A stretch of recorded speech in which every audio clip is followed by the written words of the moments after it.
तो अभी हम DaVinci Resolve के अंदर आ चुके हैं और आप यहाँ पे देख सकते हैं वो जो सेम टाइमलाइन मैंने आपको प्रीमियर प्रो के अंदर दिखाया था वही टाइमलाइन यहाँ पे खोला हुआ है। और इसके लिए मैंने प्रीमियर प्रो से आपको कहा था कि एक XML एक्सपोर्ट किया था। मुझे यहाँ पे सिर्फ फाइल में जाना है और यहाँ पे इंपोर्ट में आके टाइमलाइन बोल के ये जो ऑप्शन है इसके ऊपर क्लिक करना है और मैं यहाँ से मैंने जहाँ पे मेरा XML फाइल को एक्सपोर्ट किया था उस लोकेशन में जाके उस XML फाइल को सिर्फ यहाँ पे ओपन अप करना है। और अगर सब कुछ सही रहा तो मेरा जो टाइमलाइन है, जो प्रीमियर प्रो में जो टाइमलाइन था वो एग्जैक्टली यहाँ पे एज इट इज खुल जाना चाहिए और ये जो क्लिप्स है इन सभी को वो अपने आप ही लिंक कर लेगा। So this was the before as it is, जैसे मैंने प्रीमियर प्रो से इंपोर्ट किया था। और यहाँ पे आप देख सकते हैं अभी ये जो कलर इफेक्ट्स है वो बाईपास्ड है। अगर मैं यहाँ पे कलर इफेक्ट को ऑन करूंगा तो आप देख सकते हैं ये आफ्टर कलर ग्रेडिंग कुछ इस तरह का दिख रहा है। So now let's go to the colour page.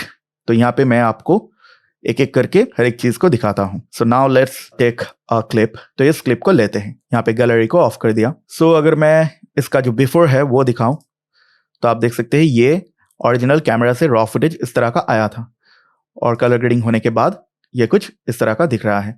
तो पहले हम यहाँ पे ये जो एडजस्टमेंट लेयर है इसका जो विजिबिलिटी है इसे ऑफ कर देते हैं। इसमें मेरा एक्चुअल कलर ग्रेडिंग है जिसमें मैंने इस गाने का जो लुक है उसे दिया है और नीचे का जो हर एक इंडिविजुअल क्लिप्स है इन सभी क्लिप्स के ऊपर मैंने कुछ ना कुछ कलर करेक्शन करके रखा है।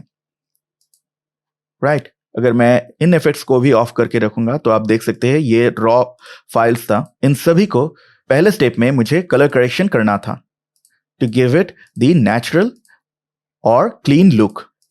तो जब आपका कलर करेक्शन हर एक क्लिप के ऊपर हो जाता है तो आपका जो पूरा का पूरा सीक्वेंस है वो एक सिंगल टोन में आ जाता है जिसमें आपका जो एक्सपोजर और वाइट बैलेंस है वो बिल्कुल ही सही रहता है।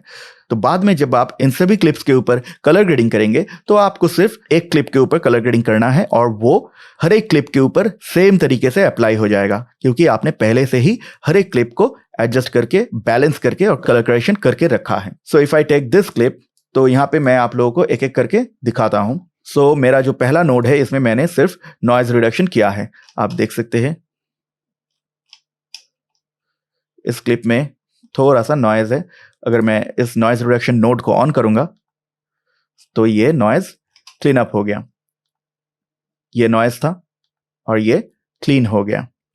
शिफ्ट Z दबा के मैं इसे फिट टू विंडो कर दिया। तो इस नोड में मैंने सिर्फ यहाँ पे जाके नॉइज रिडक्शन किया है। ये जो स्पेशल थ्रेशोल्ड है इसका जो लुमा है इसे मैंने 3 पे सेट किया है और क्रोमा नॉइज रिडक्शन मैंने 10 तक किया है। अगर ज़्यादा नॉइज रिडक्शन करेंगे तो मेरा जो इमेज है वो बहुत ज़्यादा सॉफ्ट दिख सकता है और मेरा जो एक्सपोर्ट टाइम है वो भी काफ़ी ज़्यादा बढ़ जाएगा। तो जैसे कि ये फुटेज डे लाइट में शॉट है तो यहाँ पे ज़्यादा नॉइज आया भी नहीं है और हम लोगों ने ये फुटेज Cine 2 में कैप्चर किया है तो यहाँ पे S-Log जैसा उतना नॉइज भी नहीं आया है। फिर उसके बाद हमने इस नोड पे कलर करेक्शन किया है to give it a more natural look. तो अगर मैं यहाँ पे आपको वेब फॉर्म दिखाऊंगा तो ये कलर करेक्शन होने से पहले ये इसका डायनामिक रेंज था और इसको मैंने एक्सटेंड किया है कलर करेक्शन करके कर्व्स की मदद से। तो यहाँ पे मैं आपको दिखाता हूँ। So this is the curve. अगर मैं आपको फिर से करके दिखाऊंगा, यहाँ पे रिसेट कर देता हूँ। तो मैंने ये जो ब्लैक पॉइंट है इसको पहले थोड़ा सा क्रश किया और मेरा जो व्हाइट पॉइंट है उसे भी थोड़ा सा एक्सटेंड किया ताकि मेरा जो वेव फॉर्म है वो ज़्यादा से ज़्यादा एक्सटेंड हो पाए। फिर मैंने यहाँ पे एक स्लाइट इस कर्व का इस्तेमाल किया था to give it the contrast. So अभी मुझे ये ठीक लग रहा है। और यहाँ पे अगर मैं आपको मेरा जो प्राइमरी सेक्शन है वो दिखाऊं तो आप देख सकते हैं ये जो टेम्परेचर है इसे मैंने थोड़ा सा कम करके रखा है और ये जो सैचुरेशन था ये पहले इस जगह पे था तो सैचुरेशन को भी मैंने 70 में इंक्रीज किया है और टेम्परेचर को मैंने -200 में डाला हुआ था।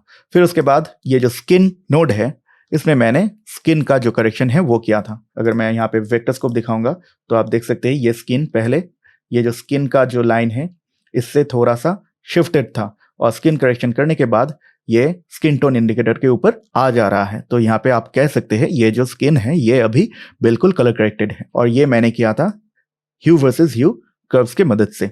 अगर मैं यहाँ पे इसे रिसेट कर दूंगा तो अभी आप देख सकते हैं यहाँ पे नो कलर करेक्शन दिखा रहा है, तो इसका मतलब इस नोड पे अभी कुछ काम नहीं हो रहा है। और इस नोड में मैंने सिर्फ स्किन टोन को ही एडजस्ट किया था, तो उसके लिए मैंने इस ह्यू वर्सेस ह्यू कर्व को खोला था और मैंने एक स्किन टोन को सिलेक्ट किया था।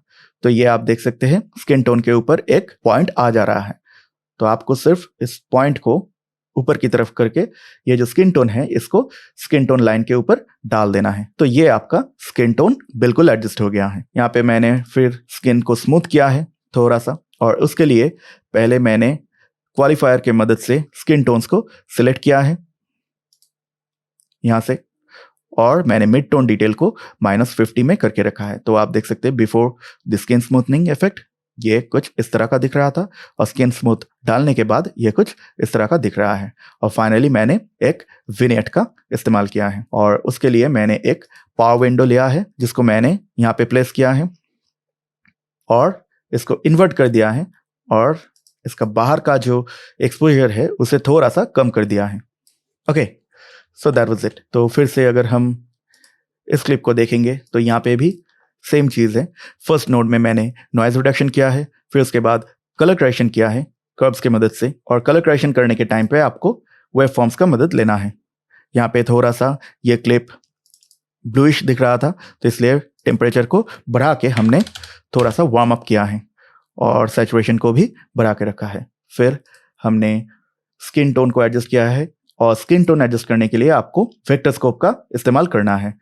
एंड बाय द वे, अगर आप वेब फॉर्म्स, वेक्टरस्कोप्स ये सब रीड करना नहीं जानते हैं तो आप नीचे कमेंट करके पूछिए, मैं आपके लिए अलग से वीडियोस जरूर बनाऊंगा। तो स्किन का जो नोड है इसे ऑन करने से आप देख सकते हैं ये जो स्किन टोन है ये स्किन टोन इंडिकेटर के ऊपर आ जा रहा है, और आप यहाँ पे भी देख सकते हैं ये जो ग्रीनिश कास्ट है ये निकल जा रहा है और स्किन नेचुरल दिख रहा है। फिर उसके बाद स्किन स्मूथ किया है और एक विनेट का इस्तेमाल किया है।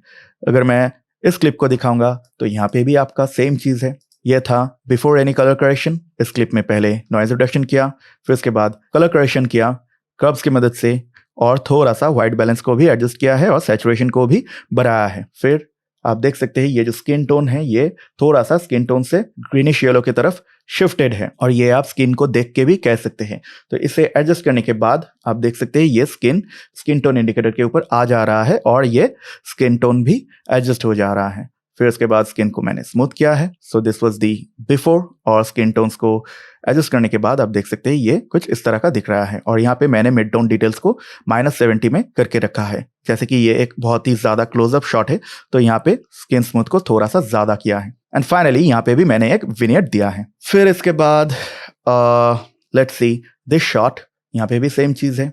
पहला नोड में नॉइज रिडक्शन किया है, फिर कलर करेक्शन किया है कर्व्स की मदद से, यहाँ पे थोड़ा सा वाइट बैलेंस को एडजस्ट किया है, सैचुरेशन को बढ़ाया है, स्किन टोन्स को एडजस्ट किया है, फिर स्किन को स्मूथ किया है, एंड फाइनली विनेट को डाल दिया है। तो इस तरह से हर एक फुटेज को पहले आपको कलर करेक्शन करना है, ताकि आपका जो ओवरऑल सीक्वेंस है ये बिल्कुल एक लेवल पे आ जाए, colour wise, exposure wise and white balance wise. Okay, अभी चलिए देखते हैं कलर ग्रेडिंग। तो वो मैंने किया है इस एडजस्टमेंट लेयर के ऊपर। तो अगर मैं इसे ऑन करूंगा तो आप देख सकते हैं ये मेरा कलर ग्रेडिंग है। तो अभी कलर टैब में जाते हैं, तो अभी ये एडजस्टमेंट क्लिप के ऊपर सिलेक्टेड है, और ये है मेरा colour grading. Now let's take a good frame, और आप देख सकते हैं ये एडजस्टमेंट लेयर के ऊपर कलर ग्रेडिंग करने से मेरा जो ओवरऑल वीडियो है उसमें और कुछ करने का जरूरत नहीं पड़ रहा है, क्योंकि मैंने ग्राउंड वर्क ठीक तरीके से किया हुआ है। हर एक फुटेज ऑलरेडी कलर करेक्टेड है, तो इसलिए यहाँ पे कलर ग्रेडिंग में मुझे और कुछ नहीं करना है। अगर मैं चाहूँ तो इस लुक को चेंज भी कर सकता हूँ, और वो हर एक क्लिप के ऊपर बिल्कुल सही तरह से आ जाएगा, जैसे कि मैं एक एक करके दिखाता हूँ। So this is the source. तो इस क्लिप में मैंने सैचुरेशन थोड़ा सा बढ़ाया है, टेम्परेचर को थोड़ा सा इंक्रीज किया है वार्मर साइड की तरफ, और एक्सपोजर को थोड़ा सा डाउन किया है। So this was the before and this is the after. फिर इसके बाद मैंने एक लेयर मिक्सर लिया है।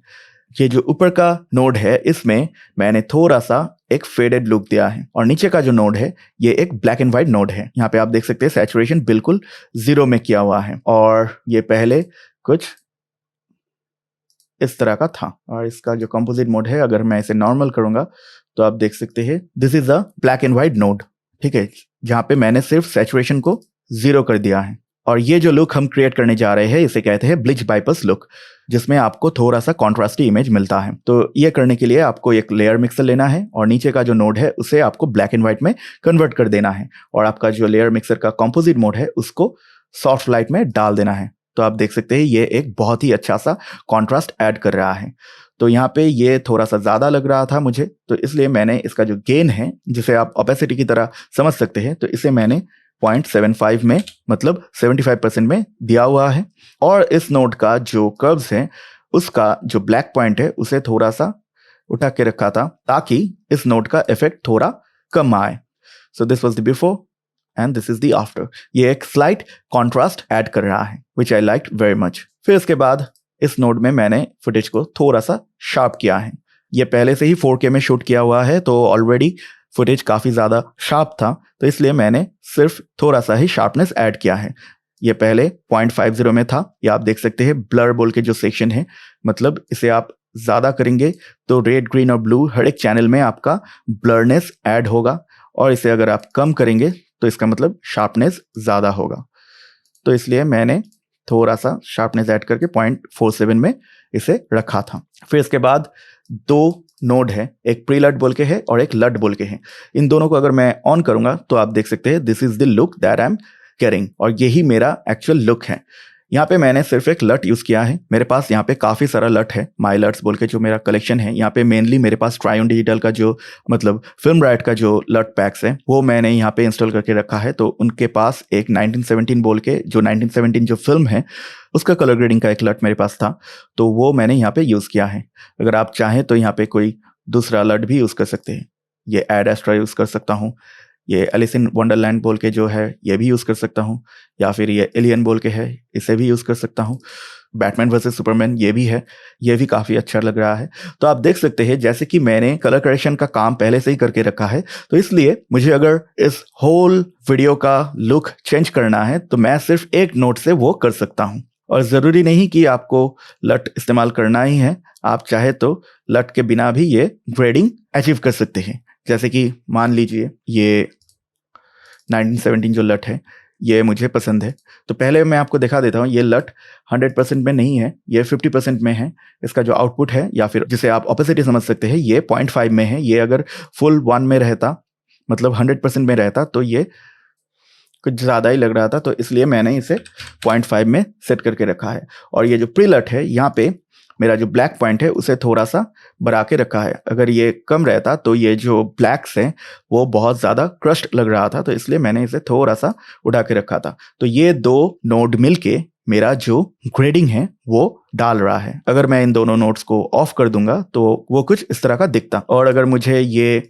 अलग से अचीव करना है तो वो मैं यहाँ पे कर्व्स की मदद से कर सकता हूँ। जैसे कि मैं चाहूँ तो हाइलाइट्स में रेड्स को बढ़ा सकता हूँ और शैडोज से रेड्स को कम कर सकता हूँ। ब्लू चैनल में जाके हाइलाइट्स में थोड़ा सा येलो डाल सकता हूँ और शैडोज में थोड़ा सा ब्लू, और ग्रीन चैनल में जाके मैं थोड़ा सा ग्रीन भी ऐड कर सकता हूँ। और मैं चाहूँ तो ह्यू वर्सेस ह्यू के साथ भी खेल सकता हूँ। जैसे कि अगर मुझे ये जो रेड है इसका कलर चेंज करना है तो मैं वो इस ह्यू वर्सेस ह्यू से कर सकता हूँ। तो मुझे ये रेड ज़्यादा पसंद आ रहा है, और जो स्किन टोन है उसे भी थोड़ा सा चेंज कर सकता हूँ।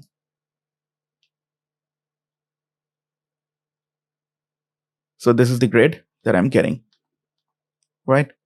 अगर मुझे फेडेड लुक चाहिए तो उसके लिए मैं मेरा जो लुमिनेंस चैनल है उसको यूज़ कर सकता हूँ।